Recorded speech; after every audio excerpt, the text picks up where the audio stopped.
Este libro es una guía de ayuda a la clase media española, a las familias, para ayudarles a sacarle partido a la crisis o al menos a sobrevivir a la crisis sin perder demasiado poder adquisitivo. Porque lo que se va a producir en los próximos meses y años es un proceso de inflación galopante, de inflación elevada, que va a hacer que las familias que tengan ahorros y que tengan algo de dinero vean mermada su capacidad, su poder adquisitivo.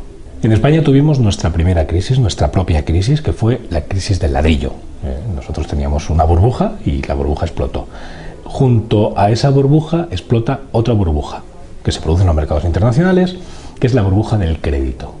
Porque en todo el mundo, también en España, se ha vivido durante los últimos años, casi 40 años, a crédito, es decir, pidiendo prestado. Como podíamos pagar el préstamo que habíamos solicitado, no nos importaba.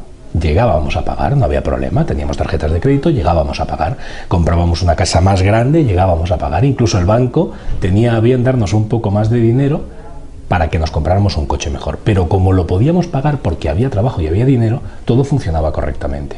¿Qué ocurre? Que llega un momento en que se le da dinero a lo que el profesor Abadía dice los ninja, ¿verdad? Se le da dinero a gente que no está capacitada para pagarlo. Esa burbuja crece, crece, crece, crece y llega a reventar. Y cuando revienta la burbuja, quiebran empresas, quiebran bancos. ¿Y qué es lo que hacen los gobernantes? En lugar de dejar que los bancos quiebren y que las empresas que lo han hecho mal se vayan a la ruina y arruinen, por tanto, a sus accionistas, pero, digamos, afecten a una parte del mercado y no al todo, como eran tan grandes, tenían tantos accionistas y se podía ir tanta gente a la ruina, lo que hacen es inyectarles dinero a las empresas. Imprimir dinero de la nada, para tapar los agujeros de esas empresas. Y nacionalizan los grandes bancos, Lehman Brothers, se compran la General Motors. Quiere decirse, con dinero que sacan de la nada, los gobernantes tapan agujeros. Esos grandes agujeros, tapados con dinero de los contribuyentes realmente, porque forma parte de la deuda, o de la deuda del futuro, con ese dinero tapan los agujeros de la crisis y se piensan que ya está el asunto resuelto. Y no es cierto. Y ahora viene lo más divertido del asunto, porque entramos en la segunda fase de la crisis, que es la que no nos han contado, pero es la que viene, la de la deuda soberana. Los estados han incurrido en tantísimas deudas, han pedido prestado tanto dinero, ya sea a sus ciudadanos, ya sea a los ciudadanos de todo el mundo, o incluso sin pedir prestado, han dado al botón de imprimir billetes, como ha ocurrido en Estados Unidos, y se meten ahora en una nueva espiral. Los endeudados, porque puede reventar su burbuja de deuda. Y ya no estamos hablando de empresas y de ciudadanos, hablamos de estados. ¿Quién tapa el agujero de un estado, como es el caso de Grecia? Toda la Unión Europea, que ha puesto dinero para tapar el agujero de Grecia e intentar que su estallido no venga como un dominó tumbándonos a los demás. ¿Quién tapa el agujero de España, que el día 7 de mayo de este año estaba quebrada y nadie quería comprar deuda española? Lo tapa el Fondo Monetario Internacional y la Unión Europea. ¿Cómo lo hace? Diciendo que hay 1 billón de euros disponible en el mercado para que los mercados se queden tranquilos y digan, no, España tiene respaldo, no hay ningún problema. Bueno, porque España tiene un problema, que es un país demasiado grande para quebrar. Si nosotros quebramos, no somos Grecia. Nosotros hacemos polvo a la Unión Europea. La hiperinflación es un fenómeno monetario, pero es un fenómeno social también. Como fenómeno monetario, la hiperinflación es una inflación disparada. Dependiendo del experto, pues considera que la inflación es de un 100% en 3 años se puede considerar hiperinflación, o de un 50% en 3 años se puede considerar hiperinflación. En cualquier caso, es una inflación muy alta, que es el fenómeno que vamos a vivir en los próximos años. Hay países donde el fenómeno de la hiperinflación puede estar más cerca, como es el caso de Estados Unidos, donde vemos que el dólar no para de depreciarse, y hay países donde puede estar un poco más lejos ese fenómeno. Pero en cualquiera de los casos vamos a tener devaluaciones competitivas de las monedas, porque el dólar se va depreciando y el resto de monedas mundiales, aunque no se hayan impreso tantas, aunque no estén tan depauperadas como puede estarlo el dólar, lo cierto es que van a tener que depauperarse, que ir a menos, simplemente para competir con el dólar, para poder seguir exportando a Estados Unidos. Porque si no, sí que nos vamos a la ruina del todo. Ahora mismo no, este escenario de inflación galopante y de devaluaciones competitivas en el escenario en el que estamos, de crisis, no es revertible, no tiene vuelta atrás. Solamente puede caminar hacia adelante. Sería revertible si los gobernantes anclaran de nuevo las monedas al patrón oro o a un patrón. Pero al final nuevamente entraremos en la misma dinámica. Fotocopias, más fotocopias, más fotocopias, más billetes, más fotocopias. Y al final, nuevamente inflación. Cada día los estados están más endeudados. Cada día la moneda vale menos. La situación cada vez es más crítica. Los países están intentando aguantarse mientras llegan las siguientes elecciones. Los gobernantes son cortoplacistas, no son estadistas, ninguno son estadistas. No son hombres de Estado que tomen la decisión real de afrontar la situación con valentía y decirnos a la cara lo que está pasando. No, no lo van a hacer, porque necesitan que creamos que hay brotes verdes. Necesitan que creamos que tengamos confianza en el sistema. Esa confianza nuestra nos hará consumir. Y si consumimos, las cosas irán a mejor. Seguramente, pero seguirán siendo fantasmagóricas. Seguiremos viviendo en una mentira. Podremos sobrevivir un poco más, pero las cosas no están bien. ¿Qué puede hacer la sociedad para protegerse de sus gobernantes, no sea que no vayan a tomar las medidas adecuadas? Ahorrar. Ahorrar. Fundamentalmente ahorrar. ¿Qué ocurre?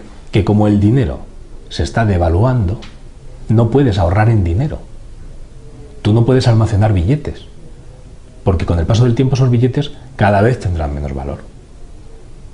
Entonces, ¿dónde debes anclar tu ahorro? ¿Dónde debes proteger tu patrimonio, al menos en estos momentos de incertidumbre? En cosas que tengan un valor real. Que generalmente lo que siempre se ha entendido como algo que tiene un valor real es el oro y la plata, los metales preciosos. Porque los políticos tienen que ganar elecciones, su objetivo es ganar elecciones.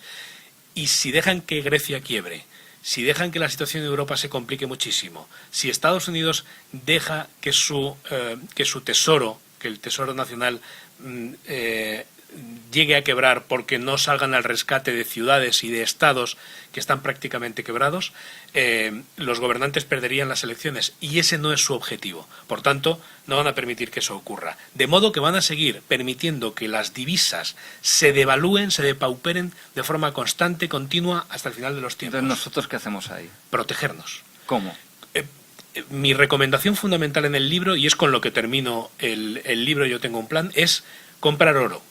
Fundamentalmente, las familias, para proteger su patrimonio, para proteger sus ahorros, deberían, a mi modo de ver, comprar oro. ¿Por qué? Porque el oro es el único dinero posible.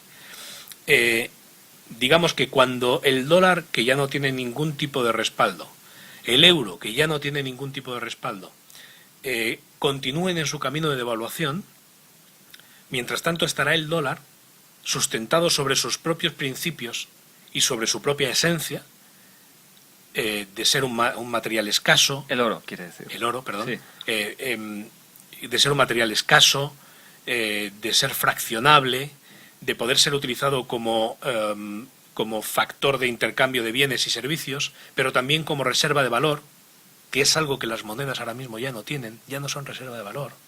50 euros hoy no son 50 euros de hace 10 años, ni muchísimo menos. Hace 10 años esos 50 euros eran 8.000 pesetas, eran un dineral. Ahora no lo son. ¿Por qué? Porque se ha ido devaluando, poco a poco se ha ido devaluando. Y como consecuencia de la crisis se está devaluando a una velocidad muchísimo más alta. Por tanto, tenderán las monedas de papel, el dinero de papel que utilizamos todos, que no dejan de ser fotocopias, tenderán a seguir depreciándose. Y por tanto, la única fórmula, la única forma de proteger nuestro patrimonio es ponerlo en dinero honesto. Y el único dinero honesto que existe en el mundo en este momento es el oro y también la plata, que tiene un factor especulativo mayor, pero también la plata. Usted y yo, al leer el libro, ya me había convencido, ahora me termina de convencer, quiero comprar oro. Pero ¿cómo lo hago? ¿Qué compro? ¿Monedas, lingotes, títulos de propiedad? ¿Cómo lo hago? Mi recomendación fundamental es comprar oro físico y atesorarlo uno. Como eso es muy complicado, porque hay que tener una caja de seguridad en casa, porque además uno pone en peligro a su familia si atesora este tipo de cosas y luego encima va y lo dice. Y ese tipo. No se debe, ¿no? Mi recomendación es meterlo en una caja de seguridad en un banco, por ejemplo. Esa es una recomendación sensata. Comprar oro físico, lingotes y monedas, onzas de curso legal, onzas. No las monedas que acuña la Casa de la Moneda Española, ni ninguna de estas. Onzas que se compran y venden en los mercados internacionales. ¿Por qué? ¿Por qué digo lo de la Casa de la Moneda? No porque le tenga ninguna inquina especial, ni muchísimo menos, sino porque le incluyen un factor de acuñación, un valor de acuñación que es bastante alto. Y a lo que vamos ahora es a proteger nuestro patrimonio, no a comprar colecciones de monedas. Y lo vamos a proteger con lingotes que no lleva factor de acuñación, o con monedas de curso legal en algunos países del mundo, como el Kruger sudafricano, o como el Maple Leaf de Canadá, o como la onza, la Liberty estadounidense, o la Búfalo. Es decir, onzas, monedas que en cualquier lugar del mundo se podrían intercambiar. Uno tiene que salir huyendo a Argentina y se puede llevar sus onzas en el bolsillo, y allí puede iniciar una nueva vida con su familia gracias a esas onzas. Es un poco el ahorro del migrante, ¿no? El ahorro del gitano, por así decirlo, ¿no? Muchas veces me lo han recriminado, ¿no? Lo de, bueno, pero este es un ahorro, es una cosa un poco ya grotesca, antigua. Puede serlo, pero es que la situación en la que estamos ahora es calamitosa. La crisis real que tenemos alrededor es demasiado grave. Por tanto, no estaría de más que las familias pudieran proteger al menos parte de su patrimonio, del mismo modo que los rumanos migrantes o que los gitanos de toda la vida han hecho siempre, o los indios han hecho siempre y siguen haciendo, que es acumular una pequeña porción de oro para poder iniciar una nueva vida allá donde tengan que huir. Pero antes de tener que huir, que esperemos que es algo que no ocurra... Cierto es, claro.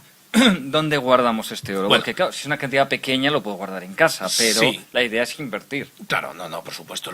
Se trata de protegerlo. Mi recomendación es comprar oro físico, evidentemente, y protegerlo en una caja de seguridad.